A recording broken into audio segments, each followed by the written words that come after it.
Welcome my dear student, Tapoban study centre থেকে আমি সুকুমার পাল। দেখো, তপবন স্টাডি সেন্টারের মেন চ্যানেলে অলরেডি আমরা ভিডিও আপলোড করে দিয়েছি দু ঘন্টা মতো আগে।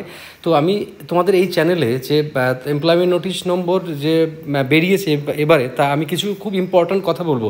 নর্মালি কিছু কথা বলে তারপরে আরও কিছু খুব ইম্পর্ট্যান্ট কিছু কথা বলবো তোমাদের জন্য। যেমন ধরো, এই যে রেলওয়ে রিক্রুটমেন্ট বোর্ডের ভ্যারাইটিস বোর্ডে বেরোচ্ছে, তো এখানে হচ্ছে যে অ্যাসিস্ট্যান্ট লোকো পাইলটের যে রিক্রুটমেন্ট, তাতে প্রায় 10,000-এর কাছাকাছি ভ্যাকান্সি। এটা হচ্ছে, এই ভ্যাকান্সিটা কিন্তু বাড়তে পারে, বাড়ার প্রবল চান্স রয়েছে। আগের বার কীরকম কেস খেয়েছিল তোমরা নিশ্চয়ই জানো, যে 5,500 থেকে প্রায় 20,000-এর কাছে চলে গেল যখন। তো এবার কিন্তু তোমরা ফর্ম ফিল আপ করে দিও, লেভেল 2তেই আছে। কোয়ালিফিকেশন নিয়ে আমি তোমাদের সঙ্গে অবশ্যই কথা বলবো।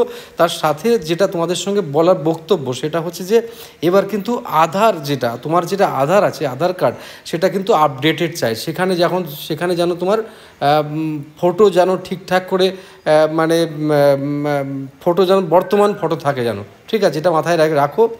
আর যেটা কথা, আর একটা সব থেকে বাজে যেটা ঘটিয়েছে, সেটা হচ্ছে দেখো, এজ 18 থেকে 30, সেটা বাজে, কিছু জনের জন্য বাজে, কিছু জনের জন্য খারাপ, তো মানে ভালো। এটা হচ্ছে কম্পিটিশন কমবে, কিন্তু একটা শ্রেণীর কাছে কিন্তু এটা খুব কষ্টদায়ক হচ্ছে ব্যাপারটা। যা হোক, এই সিস্টেমটা আছে।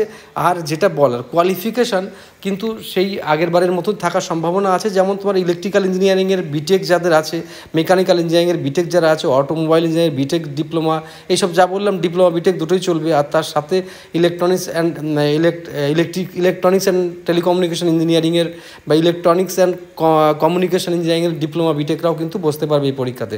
আর তাছাড়া নতুন একটা ট্রেড, ইলেকট্রিক্যাল অ্যান্ড ইলেকট্রনিক্স বলে একটা ট্রেড, তারা বসতে পারবে। আর আইটিআই তো অসংখ্য ট্রেড আছে, সেগুলোতেও বসতে পারবে। যেমন ধরো না, তুমি electrician, armature winder, wireman, electronic mechanic, radio TV, fitter, turner, machinist, RAC, তারপর তোমার হচ্ছে RAC, diesel mechanic, motor mechanic, এই সমস্ত, আরও দুই একটা হয়তো ভুলে যেতে পারি আমি, এই সমস্ত ট্রেডের রিক্রুটমেন্ট হচ্ছে। তো এখন তো যারা তোমরা এবছর পাস করতে পারোনি বা পারফর্ম করতে পারোনি, তাদের কাছে কিন্তু এটা একটা বড় সুযোগ হিসেবে কাজে লাগবে।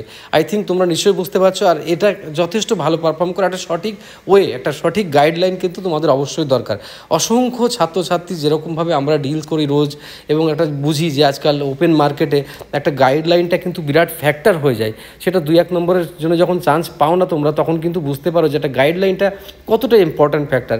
আসলে পড়াশুনো প্রায় কাছাকাছি, এই কোচিং ওই কোচিং, হয়তো কোথাও একটা সিস্টেমটা, আমার মনে হয় সিস্টেমটা একটা বড় ডিফারেন্স করে দেয়। যারা তোমরা বারবার করে ফেল করছো, পাস করতে পারছো, তাদের কাছে এটা কিন্তু একটা বড় চাওয়ার ব্যাপার থাকছে, প্রিয় স্টুডেন্ট। আর এই রিস্কটা কিন্তু সেকেন্ডবার নিও না। তাই তোমার যেখানে ভালো লাগে সেই সিস্টেমের সঙ্গে যুক্ত হয়ে তুমি পারফর্ম করতে পারো কিন্তু। ওকে, তা এই হচ্ছে ব্যাপার। আর এ নিয়ে আমি ডিটেলস ভিডিও আমাদের ইউটিউব চ্যানেলে প্রচুর আছে, সেগুলো তোমরা দেখতে পারো। আমাদের প্রচুর সাকসেস স্টোরি আছে। কাল যারা টেকনিশিয়ান গ্রেড 3 বহু ছেলেমেয়েরা এসেছিলো, তারা মানে তাদের কথা বললো। আর আমরা কতজনকে আপলোড করতে পারি, অসম্ভব। আমাদের কাছে এত হিউজ মানুষ পাই, যারা চাকরি, হয়তো এগুলো বললে অনেক সময় তোমাদের খারাপ লাগতে পারে যে স্যার এটা কেন বলছে।